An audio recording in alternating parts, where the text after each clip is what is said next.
daawwattoota keenya kabajamoo micoon xiqqishoon bareeddu nafarratti argitantuun kabajamtuu Fariyaa Aliyiiti.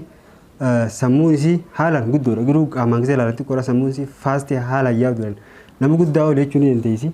Akkasumas jaatanii maqaan isiitu maqaa ajaa'ibaati jaataniidha. Mee waan jettu feetu ni jira? Jeemi waan feetu?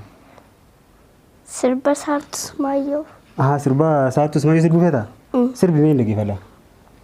Yaamtee arras daraniyyitee gabrummaan dhalamtee baatee boolamtee biitii teenya teenya nututti yaanaa eenyurra dagannaa mirgi nu walgamee mataan nu hagamee falmata dhabnaa kan bir dabalamee falmata dhabnaa kan bir dabalamee ijoollee ayyaa maaloo fayyaa waliif kannaa waliif bareedna waliif milkoofnaa.